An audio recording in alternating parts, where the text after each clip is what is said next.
Right? Well, my kids are so into Reggie, Archie's. Archie. It's like it has to be another character from Yeah, that, which is super. What if it's a girl? Then Betty or Veronica.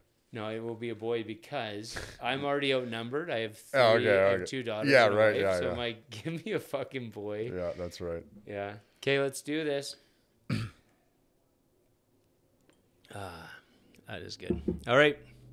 Welcome to the podcast. I'm hanging out with my friend Darren Scott, 2 first names, but no judging here.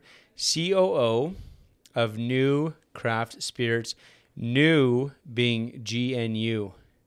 How's it going, brother? Pretty good, my friend. And you said 2. I actually have 3 first names. My first name is really Steven, and I use my middle name, so I've just learned to answer to all of them anyway, so it's fine. But. I always find that interesting when people don't use their first name. Because my cousin's name, which I didn't learn until we were in our 20s, is Donald, but he's always been Scott. He's like, oh, that's my middle name. I'm like, it's like, your name will be Donald, and we shall call you Scott. It's like, why do people do that? It doesn't make a lot of sense. My parents did it, and actually, quickly, the story there was, no word of a lie, I'm old. I was born in 1969, and at that time, there was a show that was super popular that someone will remember called Bewitched. And that main character's name was Darren Stevens. Yeah. So they literally thought it would be cheesy to call me Darren Steven Scott because they'd be like, oh, Darren Steven, like be cheesy like the show. But they wanted to call me Darren, but they just reversed it and then just called me Darren anyway. So Which is actually cheesier. Yeah, I think it's cheesier. So, and it's nothing but pain because then when you get stuff or people address you, it's like, yeah, it's been a bit of. Well, and like even passports and stuff is a pain in the ass. My cousin, because his dad's name is Donald. Right, so he is Donald Scott, but his dad is Donald Kondrat. Anyway, It gives him more issues than just whatever. And to your point with that Bewitched, no one knows what the fuck that show is anyway. So that never would have. That would have been cheesy for like 6 months, and then it would have been, or for a day. Yeah. Okay, so I kind of want to do this podcast in what I would usually, it's going to be like reverse order of what I normally do, because when I was, reading up on the notes that you sent me and stuff like that, what I kind of realized is when you learn about who you are and what you've been through in life, I feel like the brand is almost like a representation of that, if that makes sense. Yeah, it absolutely is. And we get that question a lot, and it gets confused a lot as a brand. So I think a lot of people might think that's bad. So first of all, when they see it like GNU, GNU, and so it's an African wildebeest. So what the heck is a Calgary company calling themselves after an African wildebeest? And I mean, really, the quick story was when we started, it was during COVID. I was sick of my career, ready for a change, and a great guy I met in hockey at the Glen Lake Hawks here in Calgary. He was another coach. He had mentioned to me that he wanted to open this distillery. So anyway, we get together, decide to go ahead. He says, okay, we have to call our first gin the new normal, because during COVID, everything was about a new normal. Oh, we have to wear masks now. Oh, it's the new normal. Oh, we have to do Skype or, meetings, new normal. So I'm like, okay. And then he's just like, like I love how you said okay, but your tone would suggest not okay. So I have a marketing background, and I was like, okay, shouldn't you leave the brand stuff to me? No, no, actually, I like it because it really is about really the 2 families. So it's Tony and Dawn Messer and my wife Shida and myself, so we're families that just align. So anyway, I'm beating around the story. I'll get the story first. So he says new normal, but then he says, wouldn't it be funny if we just said new norm, but new as in an African wildebeest? And he just thought it was hilarious. Like, this is dad joke central, as mentioned. So you've probably done the math. I'm in my 50s. And he just loved it. He thought it was hilarious. And I'm like, well, it's quirky, and I like that. And he's like that. And I know you know me a bit, Mark, but I like to have fun, and I consider myself a bit outgoing and quirky as well. So I'm like, okay, well, let's maybe do a little dive into it. So I research it. I want to make sure that, it's an African animal, and I want to be sensitive, obviously. So I start Googling to make sure it's not used as some kind of religious symbol or something like that, or I don't want to be disrespectful in any way. Don't find anything, which is great. But the things that keep popping up is all this thing about the symbolism of a new, which I never even thought of. But it starts coming up, and I start reading these articles. And basically, long story short, a new is a symbol that it's a calling to reconnect with friends and family, to gather your herd back together. So it was just like, and we didn't even know that. Like literally all of us just looked at each other and we're just like, that's exactly who we are as people. Like the four of us are the connectors. Like we're the hockey coaches. We're involved with the school boards. We're very engaged in our children's lives. You know, we share similar values, but we're all about friends and family and getting back together. Here we are in COVID. We didn't even see each other for the first 6 months of starting the company. And you know, we're in that Trump era of the world where everybody's being divided politically and having troubles getting along. And we're like, oh man, can't we just get together? Yeah. You know, create some good spirits with friends and family and enjoy our company. And that's really the basis of the name. But yeah, Anu symbolizes it's time to connect with friends and family. I love that. Okay, so you are, despite your accent not being Newfoundland, I'm just kidding, because you were born in Newfoundland but not raised in Newfoundland. You were born in Newfoundland and raised in PEI, is that right? Yeah, that's correct. I'm just kind of an all-over Canadian. Yeah, my father was from Newfoundland. I was actually adopted, but I was adopted in Newfoundland way back in 1969. And then, unfortunately, my father passed when I was 2 years old. And then my mom was from Prince Edward Island, so we ended up moving back there. So I was raised there. And it is an amazing place to be from, and couldn't be more happy about that. I love going back to the beaches and visiting there whenever I can, and I miss it dearly. Now, I don't know if I'll ever move back there, but I sure love being from there. It's a beautiful part of Canada. Okay, so here's a random question. I'll ask you a lot of random questions, and if anything's ever too personal, you can just tell me to shut the fuck up. No, but I'm always interested when people are adopted in terms of because I feel like the philosophy of adoption has changed over time. And it used to be that you never talked about it, right? I feel like nowadays it's just more talked about. What was your guys' philosophy? Did you know as a kid that you were adopted, or is that something that was held from you? Yeah, I always knew. I never remember not knowing, so I guess that's a good thing. Like I said, my dad passed when I was 2, so I never really knew him, but my mom always kind of told me that, not in a way like, you're adopted. Like, I hate you. Like, not at all. But yeah, I did always know. But from that era, and even, I don't know exactly how it works now, but back then, really, there's no information given. So I was kind of put up for adoption. And to this day, I don't know anything about my real family except what was told to my mom. So I think, basically, I think my dad was stationed there. He was part of the American military, stationed there during the Vietnam era. There's still a major Navy base. They refuel. Basically, ships that cross the Atlantic to this day pretty much stop in Newfoundland, refuel, and then go across. And my mom was a young local newfie that, maybe wasn't expecting me. So, right. But yeah, it's not something, some people have issues with it. I've always just felt like my mom is my mom who raised me. And, it wasn't the most glorious of life. I was raised pretty poor. My mom didn't have the best upbringing herself. There was a lot of social and mental and issues like that. But, you get what you get. And I was proud to be her son and turned out who I am today. So yeah.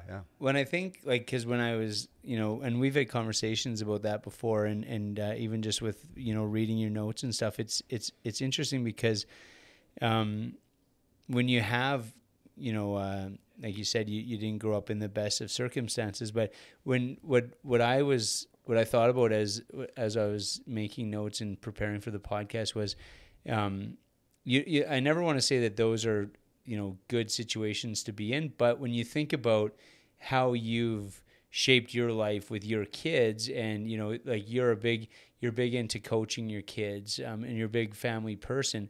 I think a lot of that comes from the fact that you're conscious of the way you were raised and how you want to make sure that your children are raised better, right? Absolutely. And so in that way, it's a blessing. And then it's a weird thing to say, it's a blessing how you're raised. But in that way, the fact that you were able to understand that you wanted something different in your kids, that is then a blessing. Yeah, absolutely. Yeah, I would totally agree. I think it's one of those things, you get strength from situations that are a little harder in life, right? And learn to deal with it. But I'm lucky I got out, I guess, relatively unscathed, not without some counseling and advice and, lots of things like that. But you just have to adapt to your environment. And then I think you do pass on like what you didn't have. If anything, then you really want to make sure that your friends and family give it. And I don't have a big family because it was splintered by what happened to my mom's family.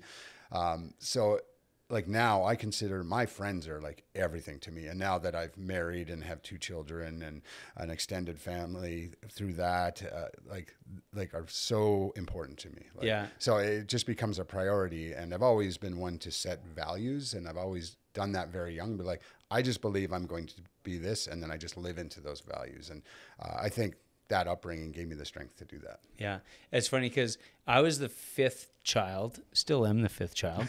I don't mean to brag, but I remember because if I'm married with 2 kids, and I wake up in the morning, I get my kids ready for school. I walk them to school. And so I help pack my kids' lunches, and, I'll put like, treats in their lunch and stuff. Anyway, my wife was asking me that one time. She's like, why do you do that? Like, why do you put like, little chocolate bars or whatever in there? And so I was really trying to think about it. And so for me, like I said, like, so I was raised by a single mom. I've always been close with my dad, but I was raised by a single mom, and being the youngest, I never had my lunches made for me, right? So it was kind of like either you didn't have a lunch or you had the most obscure random lunch that a fucking 6-year-old makes. Yeah. Not a pity story. The point is, that's what makes my mornings with my kids so special to me, is because I wake up, I help them make their lunches. Like, they're pretty independent, but doing those little things and walking them to school, I'm like, I don't have memories of that, walking to school with my dad. Mm-hmm. And, so to me, I'm like, and I'm lucky that I still have a good relationship with my dad, but it's like, I get to have those special things because I didn't have them. I think, oh man, those are things I want to do with my kids. So that's why I say that. So what brought you then, born and raised on the East Coast, but you come to Alberta? What brought you to Alberta? Yeah, it's a good question. I mean, really, I was in university at the time, University of Prince Edward Island, and my favorite part was being a radio DJ on the CIMN, their local campus radio. But then that doesn't help with your marks that much. So I wasn't doing super well. I wasn't in a good mental space, with my family and my mom. My mom actually, like, literally graduated high school, and she had told me, like, the minute you're done high school, I'm moving to Halifax. And my sister had already moved out at 15 due to some things. And so she was gone. So I was kind of on my own at 18. Wasn't in a good mental space. I actually had a girlfriend that I got pregnant, and she ended up having the kid. So the adoption trend continued. She put up for adoption. There was a lot going on. So I was in a tough mental place. I had 2 friends from PEI that had moved to Edmonton. And I was just kind of, hey, Steve, Greg, how's that couch? You want a roommate? So I literally packed a duffel bag or a hockey bag full of like some clothes, took all my cassettes, my cassette player and stereos, and just flipped across the country, and I had $500 in my pocket. And stupidly that night, we meet, go for beers, and I think I spent $60 on getting drunk with my buddies, and then we went to a peeler bar and dropped more money. And then I bought a pair of speakers for $100. So I had I only had $500 to my name, and I blew $200 the first night on just crap. Yeah. Yeah. I wasn't so smart back then, nor am I now, but maybe a little bit. That's hilarious. Yeah. So, so you moved to Edmonton. I want to back up for a second, because you mentioned that you have a son, you have an adopted son, or a son that you put up for adoption, but you ended up meeting him a few years ago, didn't you? Because I remember having that conversation a few years ago. I did, and I'm glad it happened. Yeah, I mean, that's a hard situation. I was young and she was very young, and gave up. Dan is his name. Great guy. He lives in Ottawa. So in the Maritimes, you actually can't adopt within the same province. It's just so small that it's too close, right? So he was adopted by a lovely family in Quebec. And then I guess just one day he was on Facebook or something. I saw a Facebook ad. Are you adopted? Like, find your parents or something. And the mom, Gina's her name, she had registered, just in this you can register for that if you want to be found. And so he found her really quickly, and then she connected us. And then, I've seen him a few times now. Usually back in PEI, I'll go back, and he became actually really close with Gina, the mom, and that family, and they really took him in. She actually never had kids again, which. So I think it was more important for that family, not more, but, something special to them. And actually, her father just passed away recently, unfortunately. But so I was just talking to them recently. So, but yeah, it's an interesting story. I always feel bad for him, though, because here he is, he found his parents, and then my story ends because it's like, he's like, oh, what's our ancestry? What's our background? I'm like, I don't know. Like, her side he could know, but for me, no, not so much. Right. Yeah. But you mentioned, I remember years ago when we chatted about it, because like when you met him, it was kind of like, yep, that's my boy, right? Yeah, and you always think, oh, do you need a DNA test? And it was like, no, like his spitting image. And he had sent some pictures, and it's kind of freaky. Isn't he a DJ or something like that? Or yeah. I don't know if he's still doing that, but right. yeah, he was basically got to be a relatively popular DJ in the Ottawa and I guess Hull area. Like he's French, and he was raised French too, which is also interesting. Like he speaks perfect English, obviously, like most do there. But yeah, he was raised French, and he's DJ, and now he's kind of doing his own things with a girlfriend in that Ottawa area and having a good life. That's awesome. Yeah, and he's like 30 something. I'm like, makes you feel old, like when you have kids that old. Yeah. No kidding. Well, I guess, he was born in '89, so he'll be like 34 this year. Wow. Insane. Okay, so here's the random transition I wasn't trying for, but I wanted to talk about music because you have a passion for music. So you call yourself a music nerd, and you have a podcast called Sonic Collective, right? Yeah, the Sonic Collective. Yeah, it's been going. We're in our 9th year, believe it or not. And I mean, I think there's only 7 listeners, but we love it. Like, no, I'm just kidding.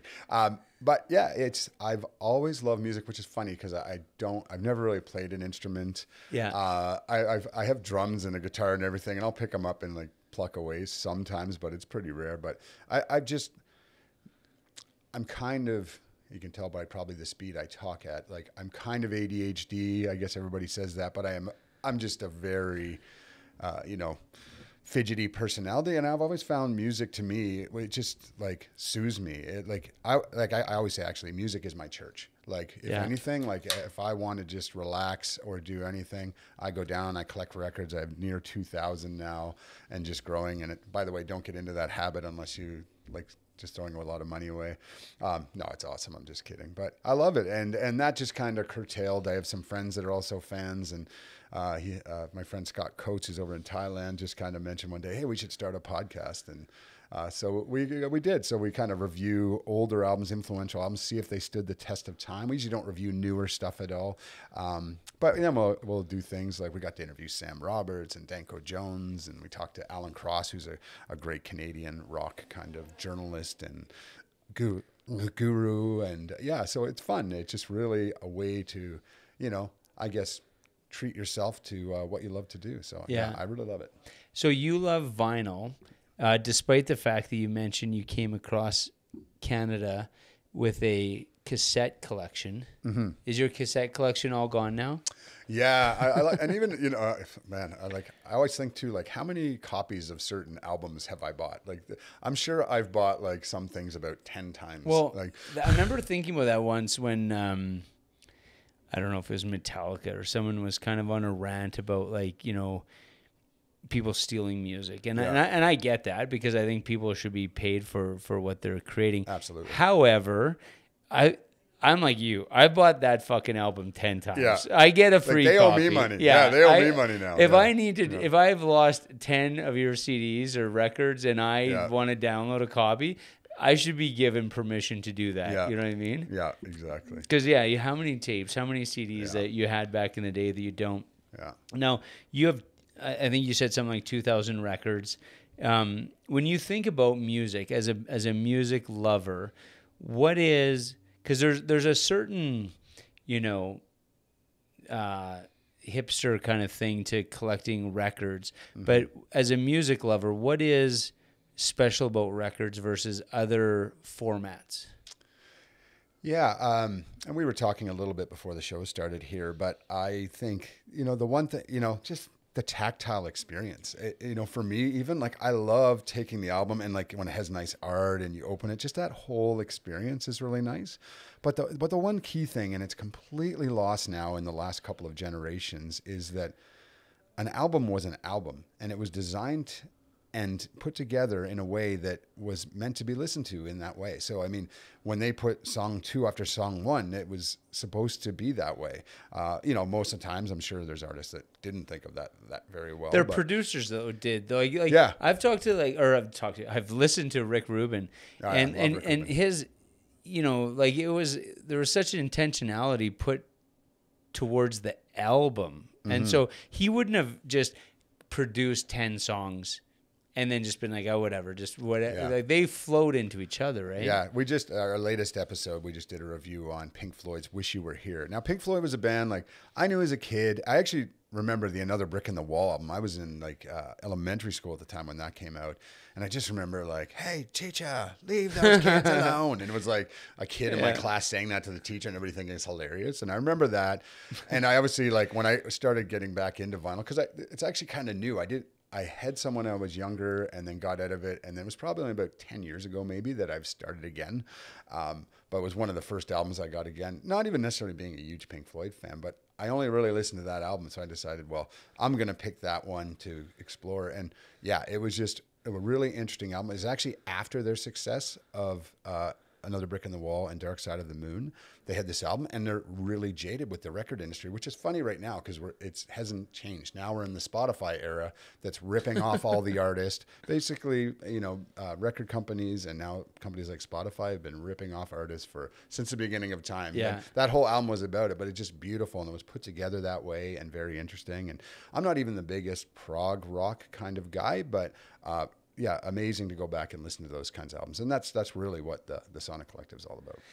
So I sometimes think about that, like why does an artist like that get ripped off, right? Yeah. And because there's such a disconnect, or as my opinion would be, there's such a disconnect. There's artists, and then there's business people, right? And really, there's a relationship there that's necessary, which is an artist kind of left by themselves. Like your art might not be exposed to the world. So the business people, they do serve a function. Like there's a function there.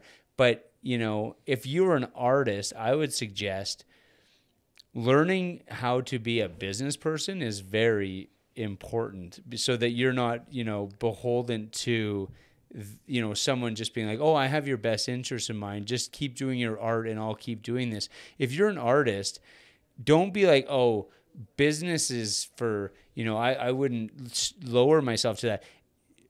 Lower yourself to that, because you will have your best interest in mind. And so be an artist, but learn business so that you can leverage everything that you do as an artist. And if someone's going to make money off your art, it should be you. Yeah. Right. I think and so that's what like the record companies have done forever, is like they were able to leverage or essentially use artists who all they wanted to do was create art. And they're like, oh, great, you create art and we'll rake money. in all your money. Yeah. So anytime I see, because I see like a lot of value with what not record labels per se, but with artists, I'm like, they're so good at their art, but they don't know how to bring it to the world. And I'm like, well, there's certain people that can bring it to the world, and they're not necessarily being greedy, but if you can learn how to partner with them as opposed to just giving them carte blanche to do whatever the fuck they want, and that's always been the struggle. Like you said, in the 70s that was a struggle in music, and today it's the struggle with music, right? It's the same issue. It's really just downright corruption and people taking advantage of each other, and it's unfortunate, but you're right. I mean, really, as musicians or any artist that have that kind of passion, I mean, it's unfortunate, but you're right. They should be getting some at least business advice or help. So that they can at least steer their own career. Crack a okay, beer. Crack a beer. Yeah. It is called Let's Meet for Beer. We just finished our gin, but we couldn't change the podcast. So Let's meet for a gin. Or other spirits. But I will say, I was nursing that gin because I was drinking it too quickly. And I will ask you this in a little bit, but let's just talk about it quickly now. Is your gin? I noticed you put an orange in your gin, and that's not typical. So like why do you do that? Yeah, really. Tony, the distiller, had this really great gin recipe, and it was really citrus forward. So he uses a ton of oranges and grapefruit. And it's funny, when I was talking about this some the other day, when you say handcrafted, some people just think, oh, it's just a marketing term. But I think people lose track of, like, when you start like this, and like, yeah, there's just the two families. And even Trevor, who works with you here at ABF, he's come and volunteered and helped us bottle. Like, we just asked friends, hey, can you come and help us bottle one night? Yeah. And it's literally just hand on, like you're literally putting the labels on by hand and things like that. But why we put citrus in was really Tony's wife, Dawn, and one of the partners in the company, just early on said, well, hey, you have so much citrus in the gin. What would it taste like instead of the typical lime using orange or grapefruit? So she made a gin and soda and gin and tonic with both. And like, yeah, they're freaking delicious. Like our gin that way, I mean, we got a really nice citrus profile, and we find like, so any citrus juice or putting it in really enhances that flavor. Right. And she just noticed that orange just really kind of brought it out. And the first thing was like, oh, that's super refreshing. So we actually even termed it the refresher. Like, yes, it's just a gin and tonic or a gin and soda with the orange, but it just a twist. And, you know, who's kidding who? Yes, it's a bit different and it stands out, and like hopefully people will notice us for it. But it legitimately goes really well with our gin, and it's just a nice, simple cocktail. We always say, like, it's easy to go buy those canned drinks, and we're going to have some coming up in right away here as well. But and it's convenient if you're golfing or stuff. But really, if you're at home, like, why not just get, you know, a bottle of our gin? It won't cost much. Get a bottle of soda or a tonic, whatever you like, and an orange, and you're set, right? And it's just nice. You make it yourself, and yeah, super refreshing. And I will say, those are the type of drinks that you even saw me make them. I mean, I don't mean to brag, but even I can make a gin and tonic. I'm not making an old fashioned. Sorry, man. Like, you know what I mean? Like, if someone's like, oh, an old fashioned, like, I was joking because typically at our little bar set up at our office, the only time it gets used is at our Christmas party, and it's rum and eggnogs. Yeah. So I'm like, hey, look at me, I'm diversifying. But it was that easy. And then as I was sipping it, I'm like, I actually got to kind of like slow down, because I just wanted to kind of like it was crushable. Yeah, drink responsibly, folks. But yeah, it's highly crushable. Yes. But once you're I've used that word. I don't think the AGLC likes the word sessionable. Crushable. But yeah, sessionable. There we go. Sessionable. Yeah. Okay, so. Before new, but like, let's go back a few years again, is you were a bartender. When you think about the industry, so, you know, back then and even right now, what attracted you to the hospitality industry or being a bartender? Like, you know, like, because there's certain people that are just, they gravitate towards it. For you, what was it? Yeah, well, I've always been a very social guy, and I like that part of it. And, you know, and I think being young and like, yeah, I moved across the country. I'd actually started in Prince Edward Island. I worked at a 50s, 60s bar, which sounds hilarious, but was actually one of the most fun bars I ever worked at, called Chevy's Rock and Roll Forever in Prince Edward Island. And they would literally get up every 15 minutes. There was a dance. So there would be a tabletop dance, or you would clear the dance floor and the staff would get out and do like the hand jive, or like, you know, all these twist. Crazy, yeah, well, it wasn't that twist, but there was like several of these planned dances, and it sounds cheesy, but it was hilarious and fun and a great job. I just like that industry, hilarious and right? fun. And when you're young, you want to be in a bar, right? Like, just like the bartenders are the cool people. I'm like, that seems like a fun job. I moved to Edmonton. I got a job in just a restaurant downtown called Mongolian Food Experience on Rice Howard Way, for those of you from Edmonton that might remember that. Close to Sherlock Holmes down there. And and I started in that little bar, and then just kind of parlayed that. When I moved to Calgary, I worked at Oscar's and McLeod Trail, and then right across the street was Smuggler's Inn. And I applied there and ended up getting in there. And then there was a live music bar, closed in 2000, but Backstreet Lounge. I worked there for 10 years. So it was great. It really invented like the Monday night industry night back in the day. And it was a very popular bar. A little bit older, but I loved it. I had live bands 7 nights a week, and DJ in between. And it was just a great, fun place to work. pretty much all my friends now, like that are still my friends in Calgary, I met during that time. Like you think PD from Village Brewery, like one of my best buds in the world, like I met him back then. And that's really doing that job back then has now led me full circle back into GNU Craft Spirits. And that was a driving force for me. I'm like, I think I understand that restaurant industry and enough to be like, okay, I understand what good customer service is, and like you want to delight people, have a fun place that people want to hang out in, and that's really what we want to be about. And again, music being one of my passions, just that whole experience. And when we get our distillery open here later this year, we're going to have just an amazing event space and tasting room. And Don and Tony and I and Shida have all talked about like, yeah, and like. I'm like, we got to have cool music. Like, I'm super jealous. I know Ben, he's a great guy from Dandy, and 88, they sponsored Sled Island this year. I'm like, wow, if we can get new to that level, maybe we'll be the Spirit thing. Yeah. Like to me, that would be awesome. Like Sled Island, if you haven't attended it yet in Calgary, you're missing out. Please do. Like, great, local and international bands from all over come here for this really indie, and those bands will go on to sometimes strike it big. What was it? Is it Japanese Breakfast? They were like the closing act on SNL like 2 seasons ago. They were at Sled Island 4 years ago. Yeah. Like, like it's just like, yeah, like people I think that don't know about Sled Island should get out and explore new music. It's easy to go see some of the bands but get out and see the ones that you don't know. It's amazing. Live music to me is also like my church. I love it. And I love that because Trevor, who works with us at ABF, he's one of my business partners, and he's like you. He look at his vinyl collection, right? Mm-hmm. Oh yeah, we're buds. Yeah, and and we're kind of lucky in the office because he just comes in with like crazy vinyl, like oh here I bought this, but same as you in terms of his love for live music. Like he'll go out and he'll watch all these bands, which I think is really cool. What about it though? Like, because I've never been, I have to admit, to Sled Island events. Like, what is it that is unique about that one? Because that one, both you and Trevor kind of like are like, that is unique in a way. Like, what is like? I feel like there's a lot of things similar to that. What makes that one unique? Yeah, I think it's I call it the indie-ness of it. It really is like the up-and-coming bands and maybe more alternative bands. Like, hey, we know pop music is the most popular for a reason. A lot of people don't have the time or just personally aren't as interested in music as somebody like me or music fans, and that's fine.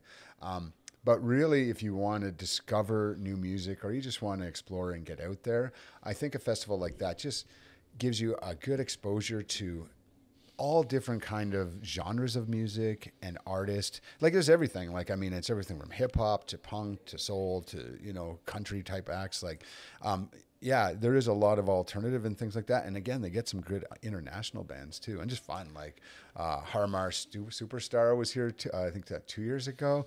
Just hilarious. Like, it's just, without being offensive to the guy, but it's kind of a chubbier, balding guy with a mustache that looks like, a bad Ron Jeremy impersonation. And he gets up and does like pop songs that then just dances around. Like, you'll just see some outrageous acts. And these are like acts in their career that are out there just giving her. Right? Like they're just giving her, you're going to get like a good show. They just put on like very like amazing performances. And like I said, and these are bands like all of a sudden in 2-3 years, like you'll hear of again. Yeah. And now I hear like, I've seen Ape Machine and, there was another band that just came through here recently. I'm forgetting their name right now. But. Was it a bad Ron Jeremy or was it that it was just a really good? Is a really good Ron Jeremy also the same as a really bad Ron Jeremy? I think one just dances better.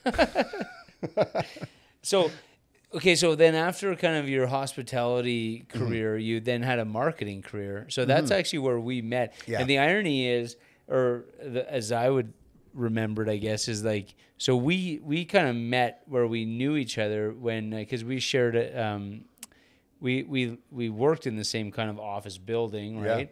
Yeah. But then when we look back, we actually would have known each other way before because of kind of the hospitality connections, the people that you know or the people that I know, and that's kind of where our shared love for that industry comes from. But from a marketing perspective, how did you get kind of involved in that industry, and what did you kind of pull away from that? Yeah, it was a typical, here I am bartending. Basically, I was, I bartended until I was 35, but I was around 30. And there was a waitress I used to work with. Wanda was her name, love her to death. Wanda Stanley. She's a hairdresser in town now. And I'll never forget, like, it's funny, it just stands out in my brain. And I think I was bartending and, we were a busy club and I might have been in my mid late 20s ish.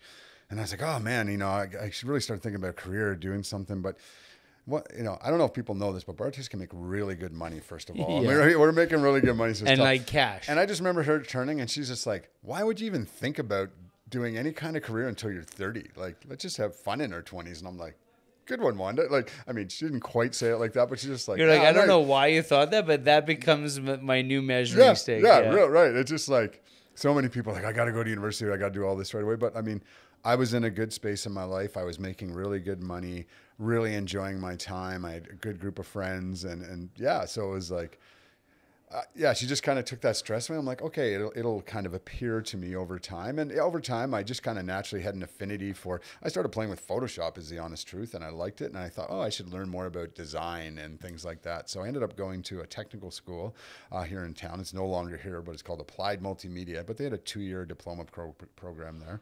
And it was in design and communication. So yeah, basically learned design software and the principles of design.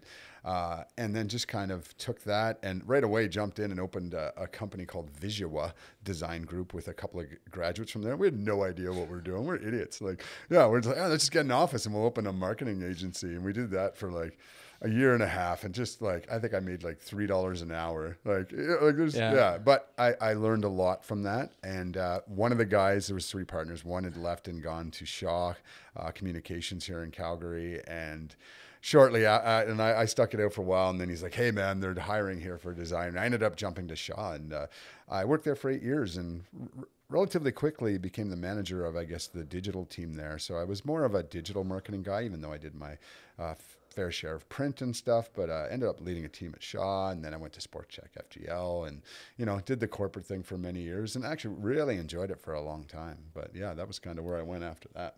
So what... of all you mentioned that you started playing around with Photoshop. What about that was interesting to you? Because like for me, like I've been in marketing. My degree's in marketing, and I've always been fascinated with that. But for me, my fascination was never necessarily like the digital component. What about marketing was attractive to you? Yeah, I think. Yeah, that's a good question, really. I think for me, it started as just a fun way to create design. So I actually became more of a designer first. So I was like a graphic designer, print and digital. And then I got into web. I kind of became this jack of all trades. So I could do web design, like basic web development and going back and using JavaScript by hand and stuff like that. Like I don't do that anymore. I got out. Developers got way ahead of me. But back in those days, there wasn't all the programs that would just put the websites together. So yeah. I just had a fascination for that. And I was always drawn to the user experience. I'm always interested in how people use things and like perceive and do things. So it was just it was almost like a human interest story for me in how they consume things and how people interact with objects. So it kind of started there. And then if anything, I probably didn't know a ton about marketing at first. And this was just a diploma program. It was more on the design side.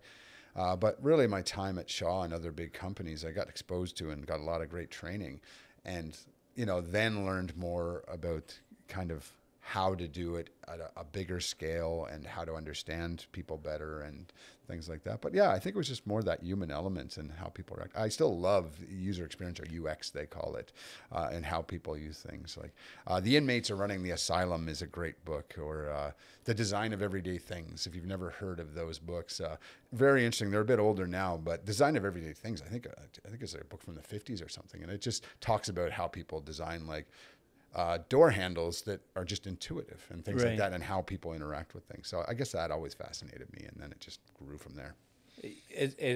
Actually, I find that interesting in that it's just like things that people don't think of, but then you realize those things were designed, right? You know what I mean? And like how did someone come up with something that is just used on a daily basis, never thought of, but someone thought of it, right? Yep. Yeah. And then when you and I would have met kind of officially where we became I like to say friends. You might not use We're that friends. word, but was when you were at Post and Beam. Yeah.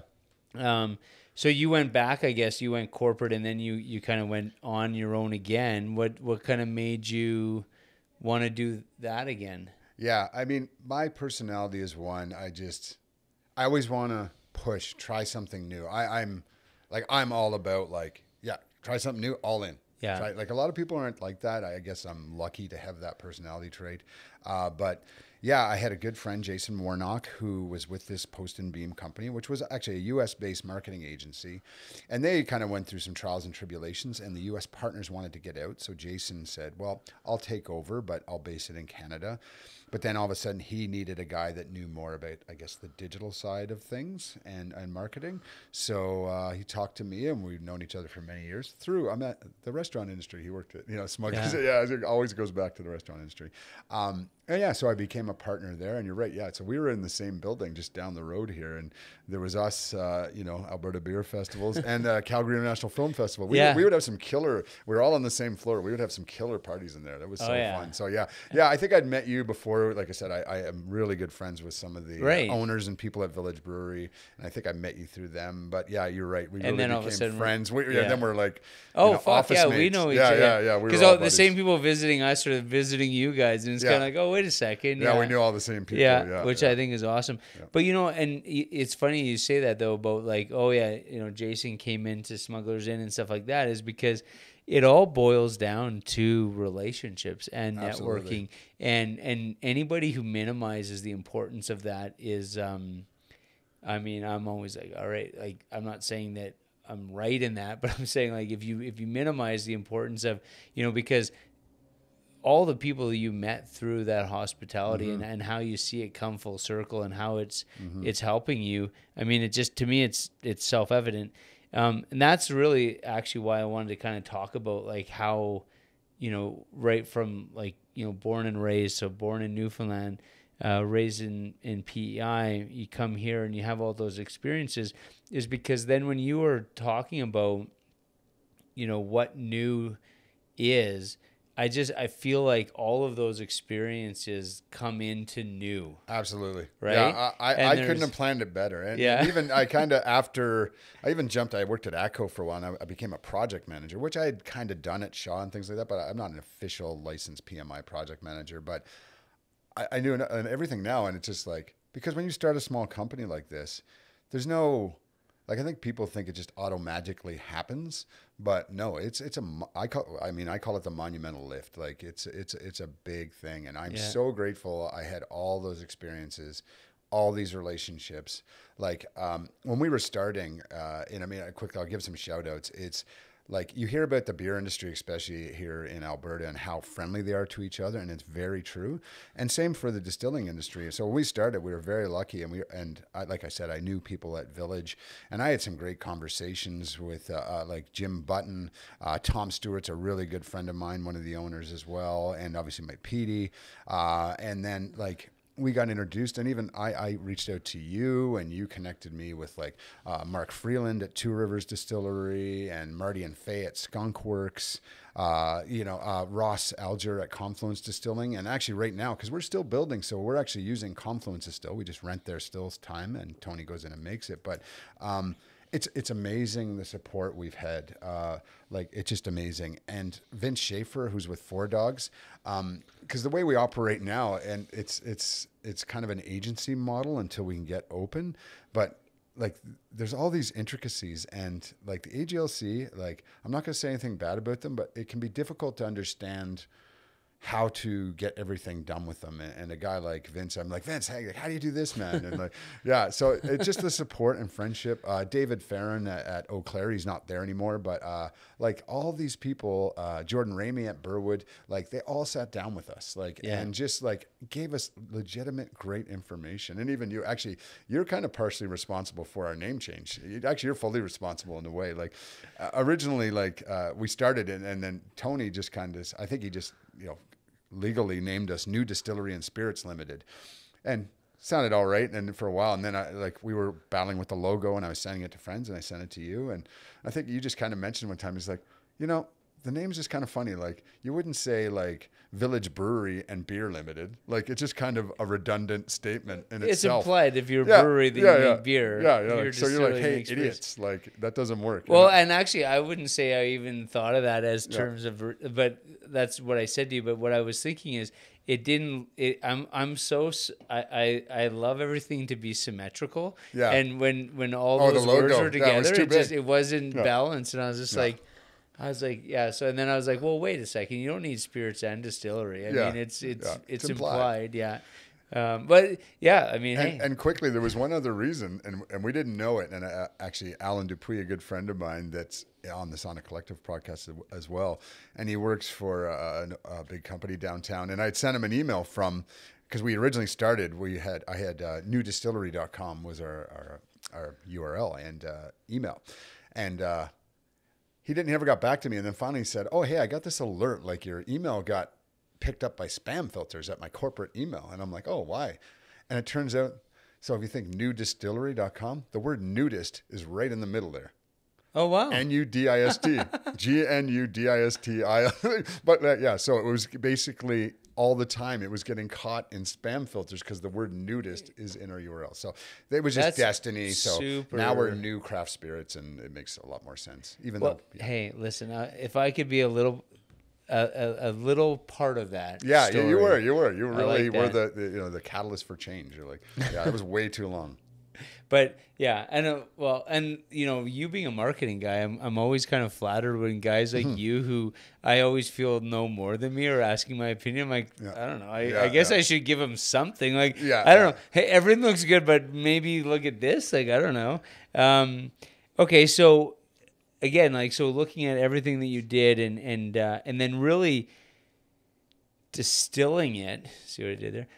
Nice. But into I feel like everything that you experienced in your life kind of has been brought into this distillery. Starting with who you're doing it, who you're partnered with, right? Like, and how you met them. There's such an authenticity with that, which is your partners you met through hockey with your kids, right? Yeah. Tony and Don have two sons. Eric and Miles are their names. And my son, Zach, is right in the middle of them in age. So he's actually played with both of them in different years. So right. Those who don't know, basically hockey every 2 years goes up in age levels. Yeah. So my brother, because my brother was 2 years older than me, still is. And so when I would always have that, where there would be certain guys that would play with me one year, him next year, kind of thing. Mm-hmm. So his name is Richard. So they called him Dick. So then my nickname was Little Dick, which isn't cool. Anyway, so just so people, little Dickie Kondrat. Little Dick. All right. Don't write that down. Yeah. No, it's fine. Anyway, yes, but yeah. So just through that, we Tony and I ended up being coaches on the same team several times, or even when we weren't on the same team, usually at the same level, and see each other all the time. So we really just kind of developed a relationship through years of minor hockey, and just got to know each other. And I always felt like they're boys too. Like Eric and Miles are just like the nicest boys, like super polite, like just great kids. And I just always felt like Tony, Don, and Shida and I just really shared very similar family values and structure and community. We just always kind of got along. And I wouldn't even say like we were like BFFs by any means. Like we don't hang out socially even to this day necessarily a lot. Yeah. But it was just people like I just always had respect for. And Tony, brought up to me like 4 years ago, like he had been home distilling for about 12 years. Not that but somewhere that's legal, not here, obviously, like, cause that's not legal in Canada. No. Right. So you get the story. Like if anybody's listening, no, we're not. But they had a place in Kimberley that apparently had juniper bushes on it. And like 12, 15 years ago, Tony said to his wife, like, hey, I should make gin out of those. And then from there, like bought a small still and kind of taught himself how to do it. So he's a bit self-taught, but he's been working on it a long time. But yeah, it was just that late relationship that we met in minor hockey, which was cool. So, and then we've always talked about the gin, and we've sampled the gin. We've tried it. We love it. What's the vision though for the distillery? Is it going to be a gin, or are you guys looking at whiskey? What's the thought there? Yeah. It's a good question, and it's hard to answer. And but really, whiskey for sure. Like I think most distilleries in Alberta, and we just had there's an Alberta Craft Distillers Association, an awesome small group that represents most all Alberta distillers are in it, and they're trying to help us, lobby for fair tax stuff. Like you wouldn't believe kind of the stuff sometimes we have to go through. The craziest one is just like taxing, like beer is taxed different than spirits, and I don't understand why, because it's all ethanol at the end of the day. It should just be based on a percentage and taxed fairly, but if you're a spirit, you're taxed higher than beer. Anyway, yeah, I just inserted a little No. but no, long-term whiskey for sure. We're sitting on the best grain in the world. I think it was David Farron said a quote, and now I don't know the exact percentage, but there's a massive amount, and I've heard up to about 80% of the distilleries in Scotland that produce Scotch actually buy their grain as the base from Alberta. Yeah. So yeah, there's a crazy stat like that. So I don't think people realize how good of the grain, and it's not just Alberta. Actually, it's Western Canada as far as into Manitoba, Saskatchewan, and through Alberta. But our grain here is the best in the world. So we have great natural water out of the mountains and things like that. We'd be crazy not to. And that was a big push from the Alberta Craft Distillers Association. It's like, we really should all be concentrating on a nice, especially some premium whiskeys. But it takes time. So, I mean, It's 3 years minimum in a barrel, and even young whiskeys are young whiskeys. Like, so they're not known for being, the best in the world. Like, you'll start releasing them, I guess, to, generate some revenue. But I don't know. We're kind of thinking I'd love to be able to say we'll hang on to ours for kind of the 5-6 years instead of just the minimum 3. But time will tell. But whiskeys for sure. Yes, we have some more gin recipes already in development. We're gonna have some canned cocktails and easy the kind of gin sodas or gin and tonics. Vodka. We get asked a lot why we don't have a vodka. I mean, right now we're young. We just have the one product, but I'm sure we'll produce one to have in our distillery. But right now we have zero plans of really doing the vodka game. It's a real, it's tough. It's a very competitive market. There's a lot of very value priced vodkas, and it's hard to really establish yourself. And vodka is really just a neutral grain spirit. Like that's just been kind of purified running through the still over copper plates. Like there's not, yes, the base makes a difference, and there's things in there's flavoring and things like that, but it just isn't a market that we're really looking at right now. Well, I'm not a vodka drinker. So, my father-in-law was a vodka drinker, and so when I would visit, craft distilleries, and if I saw vodka, I'd always, I'd buy it and I'd bring him one, and he never never liked it. but I was trying to think. I'm like, all right, well, I don't know what I'm doing wrong here. I'm trying. But then I realized he didn't like flavor in his vodka. Yeah. And so I didn't really understand vodka. Just likes drinking. Yeah, but he would put it in Diet Coke or he'd put it in a Caesar. Yeah. And so I was just like, well, how do you distinguish? Like, because ultimately then it becomes like a price. And I'm asking you, I'm not telling you. I'm saying from a vodka perspective, how do you distinguish yourself when a lot of people don't like flavor in vodka? So then I'm like, oh, well, then what else is there except for price point? You know what I mean? So I can understand why that like vodka might be more of a challenging kind of spirit to kind of produce. Whereas gin, I feel like there's a whole bunch of different, even, and there's a lot of gin lovers, and gin is specifically designed to taste like something, right? So you can kind of differentiate yourself in that way. Yeah. Is that right? Yeah, exactly. And I actually compare gin now to the craft beer kind of resurgence that happened 10 to 15 years ago now that, remember when we would just go to the liquor store and we all had our beers, but they were basically all the same? They were like, I was a Molson Dry guy, but my buddy was an OV guy, but this guy was a blue guy, but that guy, but you realize they were really all pretty much the same beer, or very, very little difference. And then you realize once the craft beer surge started to happen that like, oh my God, there's like a really delicious stout or a New England IPA or, like there was so much variation in flavor that you could do, and that people just, necessarily didn't know about. And really with gin, that's what's happening now. Like, and if people don't know this, gin is really just flavored vodka. Like vodka, as mentioned, is just a neutral grain spirit. So distillers, we make that neutral grain spirit, get that, and then we take that neutral grain spirit, and then there's really two ways, but you can either put the botanicals and just soak it in there and then kind of go from there, or you do a London dry style or use a vapor still, which we do, and then just you kind of turn it into a vapor. That steam goes into the basket, picks up the flavor, comes out the other side, steam cools down, turns back into the liquid, and then you can only add water really at that point to be a London dry gin. But what those flavors are completely up to the distiller. And that's the amazing thing. Like everybody just thinks like, oh, it's going to taste like Beefeater or Tanqueray or Bombay. And those are the only ones they know. Or, actually the story we fight the most. And I say it all the time. And it's amazing how many people say this. They're like, I don't like gin. I'm like, you had lemon gin when you were a kid, didn't you? And they're like, yes. Lemon gin. Like, I don't know who makes lemon gin, but you know what? Screw you guys, because all we do is fight that goddamn stereotype. Because somebody got sick on it when they were young, and I'm sure that became a stereotype of a generation. Yeah, but there's so many flavor profiles. I mean, you can control how much juniper, you can control how spicy or floral or perfumey or citrusy. So ours, for example, is citrusy, but it's one of those things that I think people can find a gin they like.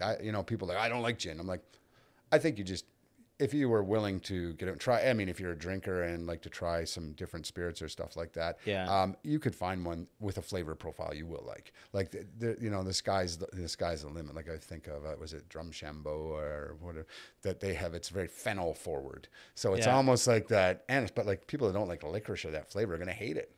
And some people like, I assume everybody loves ours, but I mean, we're a really citrus forward gin, but so it's just kind of what you like. And, so just get out there and try new gins. And if you don't like ours, try another local one. I'm always interested. What I've realized is there are some people that just completely lack curiosity. Like they just say, I don't like this. And then it's just like full stop. Like it's just like, and I'm like, but you'll never convert them. We'll never convert the Molson Canadian drinker, right? Or write the, that all I get is Gordon's and that's it. Well, if I ever catch myself doing that, I consciously lean into just doing the opposite. I'm like, oh my God, I just fucking said that. Like, I don't do this or I don't like that. I'm like, okay, that's my cue to like lean into that sort of thing. I wanted to ask you about challenges because I'm guessing as a new business, as a new distillery, there's tons of challenges. Mm-hmm. One of them is, actually finding a space, I would guess, right? Because as a distillery, it's even different than a brewery in terms of what the safety issues are and stuff like that. Yeah, it's very difficult. And my partner said, be careful, don't offend anybody because we'll get in trouble or, don't want to make anybody mad. But it is like, again, I referred to it as the monumental lift. But we were warned, but it's tough to find a location. It's really distilling besides some of, Alberta distilleries been here a long time or Highwood and some bigger establishment and they're big business. But the real craft small distilleries is relatively new in Alberta. And even though the craft beer thing happened and actually civically and provincially there was some kind of dedication and they started to understand that industry and make it a bit easier for brewers to get open over time, we're not quite there yet with distillers. And yes, it is true. We really, at points we're dealing with spirits in very high proof, right? So we can have totes of, neutral grain spirit that are like, 80, 90% alcohol, right? So yes, it is an explosion risk. But again, like we've been distilling for thousands of years. Like we've got it pretty figured out. There's distilleries all over the world, but really just, provincially, that's not a word. Is provincially no, it is now. Yeah. It is now. Hashtag provincially. Provincially. Yeah, I've only had that one beer and one gin, but in the provincial and even city level, it's tough because you get kind of they're not sure what to do with you, right? Yeah. Right. Whether it's the fire or the city. So yeah, it's been a 2-year journey for us so far. And, we have a space now down in Ogden that's just, it's been under demolition, about to start construction, but it's taken us a long time to get here. And you just, you have to be patient and you have to be collaborative.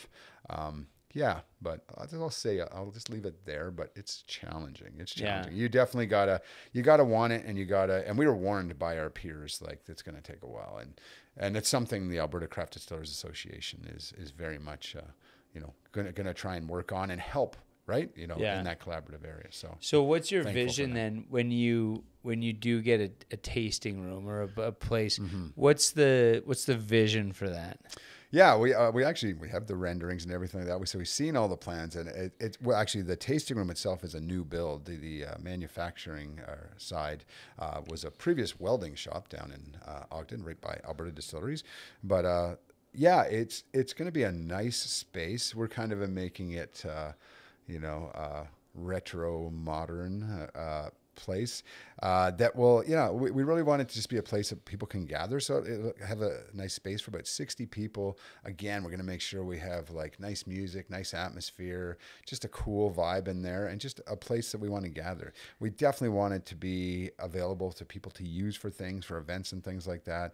As mentioned, we really want to get some, whether it's a DJ or some like small bands and stuff, like it's not going to be a huge venue. We have your vinyl there.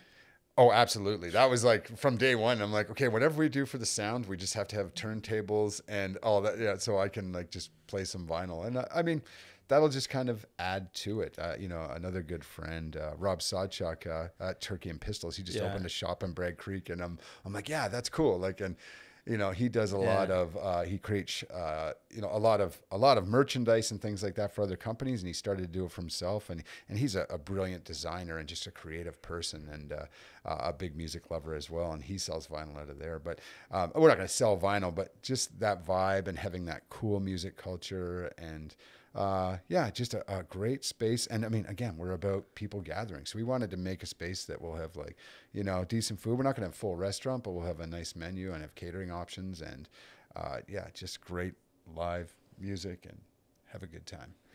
So you mentioned the beer community a few times. Mm-hmm. And obviously we met many times over at Village for Hump Day. Mm-hmm. Over the years.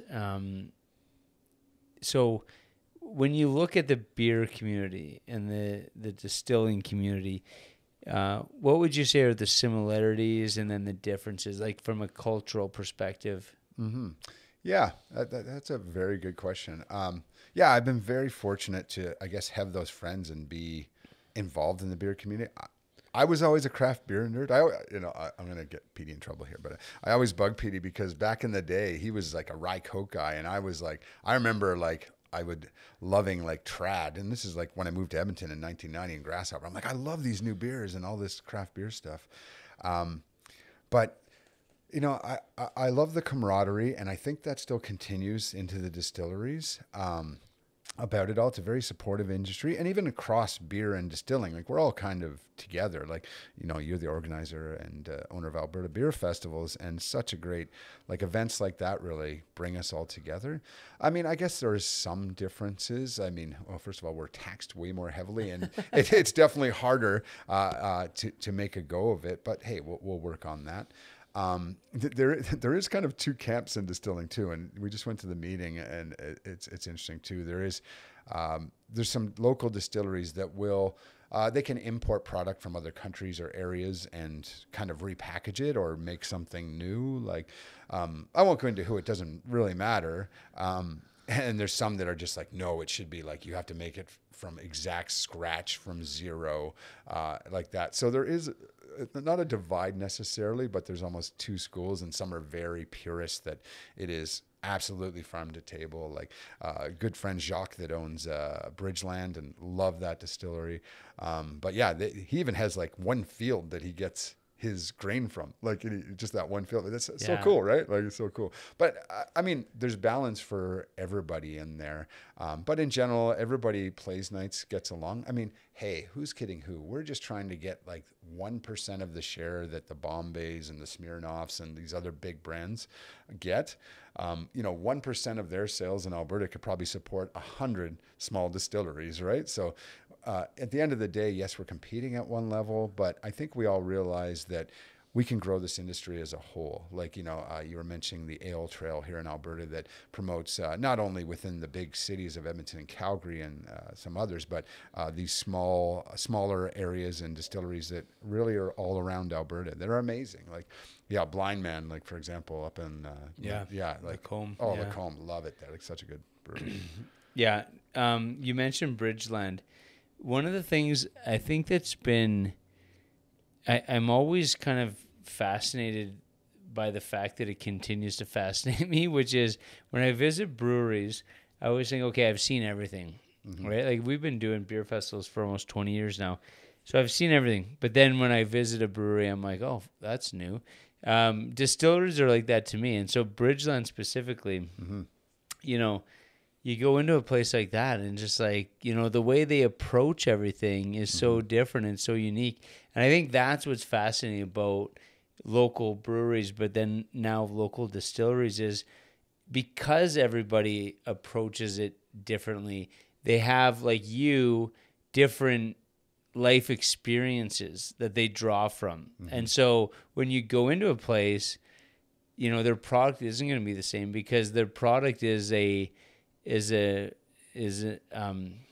result of how they've kind of lived. And it is just fascinating every single time I go into a place when they truly give a fuck, and you can tell that they're putting their heart and soul into things, and it just speaks, from their product, Yeah, I agree. And a lot of the distilleries are they're all quite different. Like, yeah. And again, some of them is so nice, like the Romero.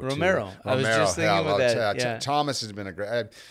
We ended up working some events together, and also super helpful and gave great advice. And if you haven't tried them, they have Brett the Hitman Hart as their spokesman. I'm like, oh man, that's big money. We're not there yet, but dude, I was thinking about that, and I was talking to him about that. I thought that what a genius idea, because one of the differences, and I think maybe one of the benefits that you guys have over the beer industry, let's just say, is beer is hyper local in that, ultimately the further beer travels, the less it is, like, quality wise. It diminishes, right? True. Whereas spirits are kind of infinitely. And so Brett the Hitman Hart, I think a lot of people, because I grew up in Alberta, so I'm kind of spoiled with knowing who Brett the Hitman Hart is in the Hart family, and that was just a story I grew up with.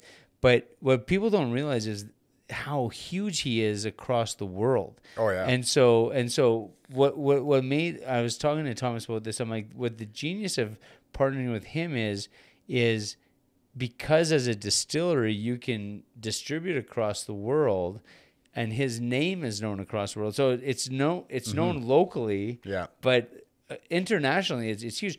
You were probably at this hump day. I remember one time Village did a beer with Brett the Hitman Hart. Yeah, I was there. And I remember looking at the social media as we were doing the event, and I was like, holy fuck, this thing got in 10 minutes, 5,000 likes on Instagram. Oh yeah. And I was thinking, holy shit, that's actually, because if you think about it, he's bigger than, my idol Wayne Gretzky growing up. It's like, because he's known everywhere, China, India. Brett the Hitman Hart is huge. So and I was thinking that is the advantage that you have over the beer industry, which is when you think of your vision, you can distribute across the world. So with that in mind, what is your vision for that? Do you guys think about that? Yeah, absolutely. And the unfortunate reality, and also one of the struggles, is that it's actually very difficult to expand across Canada. People just think, oh, you just make it. No, is it going to be all across? Can I get it in Ontario or Quebec? We get this question all the time. Oh, yeah. I'd love to pick up. Is it available in Ontario, wherever, or Prince Edward Island? No. And I mean, it's very difficult to go interprovincially. So our plan, and I actually went through the Trade Accelerator program here in Calgary through Calgary Economic Development, which was an amazing program. Can't brag about it enough. It was awesome. They really helped us. But you put together an entire export plan, and really, we're probably going to go into the States pretty quick once we kind of get our facility open here, and then slowly expand across Canada. But so it's unfortunate, right? Like in our own country, distillery, they make it so difficult. Isn't that crazy? Yeah, it really is. But you're right. There's no shelf expiration, which beer can suffer. And I remember talking to some other brewers, and they've had that issue of trying to, they want to export, but like if it doesn't sell right away, like, really 3 to 6 months, they got to kind of pull that off the shelf. So we don't have that issue. But yeah, that's super smart on Thomas and Romero. And that is their business model, really, to go internationally, because they know they produce some really fine rums. It's really good stuff. Well, and I remember, because one of the reasons I want to go talk to them is because you hear about a rum being produced in Alberta, and it's like, well, that's counterintuitive, right? Because typically Alberta's not known for their rums. Yeah. And then one of the cool things when I sat down with them is there is actually a history of rum, dating back to the days of Prohibition and stuff like that. Yeah. So molasses based, right? I believe. I shouldn't. I don't, let me speak for Romero, but well, even if you go to if you're going through Fernie, if you're going through like Crow's Nest Pass and stuff, there's like the Rum Runner pub and stuff like that. Yeah. And so there's this whole history of like why rum was run through. And but so it's really fascinating, because with what you guys are doing as an industry is you're bringing back that history of, the distilling that used to exist. Actually, I will tell you this: the building that we used to be in when you were in Post and Beam and ABF was there, that used to be like some sort of brewery or distillery. There was a history of that there. I don't think. And so it's kind of a lost history that as you guys kind of unlock these kind of stories that are kind of coming back, which I think is really cool. So what I wanted to do, and hopefully we were able to do it, was when I was listening to all the things that you were telling me and the notes that you sent me, was, like I said, what you're doing with New is you're really... when people learn about what New is all about, it's really just representing your life. You know what I mean? Like everything is, like even when you talk about what you want the tasting room to be, it's like, oh, there's got to be music, there's got to be this, and like there's that. That's what people need to know about local breweries, local distilleries is. That's what people are trying to like showcase is this is who I am, and I'm representing myself through this brand. You know what I mean? I think that's super cool. Exactly. I mean, a lot of people will know is Simon Sinek. He's a big user experience guy, and he's famous for that, like how Apple and Microsoft, start with why is his whole thing, and it's just like. We want to be known for connecting communities and being known as a company that gets people together and, celebrating that and celebrating what they have together instead of apart. And, oh, by the way, we make wonderful craft spirits. Yeah. It's totally. that. And I think that was very important to us, like those values about that, like as who we are as a company. We're really about community, and and that's why we chose the Silly New. And doing it in a way that is authentic, because there are situations where you see it happening as just, oh, let's brand ourselves as this because this is trending or whatever. Yeah. It's when you see brands doing it authentically that then it's really going to resonate, right? And you can see that when you walk into a place. It's like, oh, this is real. So obviously I've been lucky enough to know you for a decade now, which is kind of crazy. But just, really learning about what you're about, what you guys are doing, that authenticity comes through. So thanks for sharing your story, man. Yeah, no worries. I guess, to finish up, and we didn't even talk about it, but I am proud to say that just announced just a few weeks ago, we're just in the beginning of February here, but we won the World Gin Awards, Best in Country for Canada for London Dry Gin. So, which is a real good nod to Alberta because Anoka actually won it last year. We finished bronze last year, and Last Best has finished silver for 2 years in a row as well. So, no Alberta distillery before these last 2 years has even placed since 2014. So, it's a nod to the industry as a whole, and I just want to give credit to our peers that were like that. But we're pretty proud to have won that, only being really we've only been manufacturing for a year and a half. And we technically don't even have our facility open yet, but it'll be open later this year. So, follow us on social media at GNU Craft Spirits. Remember, it's GNU Craft Spirits. And at newcraftspirits.com, you can kind of keep up to date with us. But Mark, thanks for your time. And I appreciate your friendship and everything you did. And you were definitely in there for one of the people that gave us a lot of advice. And I think I have to do a special shout out to Village Brewery. And I'd be lying if I didn't say we didn't steal half their ideas, because they were and still are a very community-based brewery. I was very privileged to know a lot of them early on, and privileged to know the late great Jim Button, who just passed unfortunately, but a little bit. And like I said, Tom Petey and Jeff Popeil's the new president there. He's been mentoring me on the side, and so it's an amazing industry, and we're happy to be a part of it.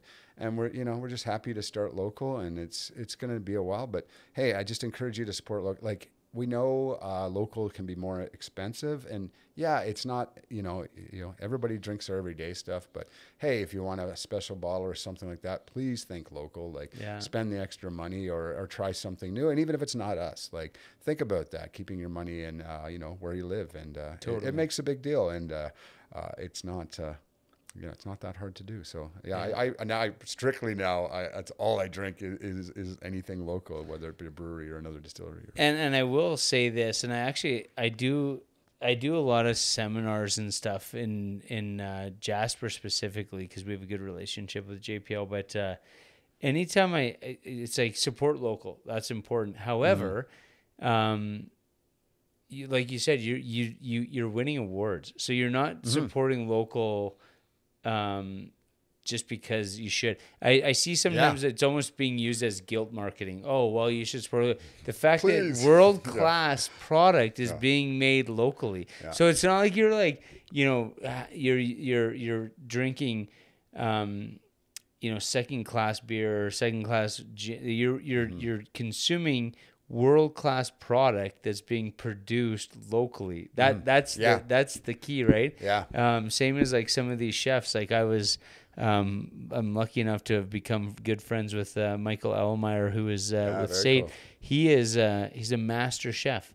I had to Google what the fuck that meant. I thought he won. I thought when I first met him, I'm like, oh, did he win something on like Food Network? Yeah, with Gordon Ramsay. No. It's like he is like he's one of the best chefs in the world. So we're talking about the best chefs, the best distilleries, the best breweries in the world. And so when you say support that, it's actually pretty fucking easy, man. Yeah. Well, thanks. And you're right. And I mean, it is like we're getting international recognition. So it's not just like, a guilt trip for everybody. Yeah. So awesome, man. Okay. Thank you. Thanks, dude. I've taken up enough of your time. Having said that, we might need one more gin before we go home. Okay, one more.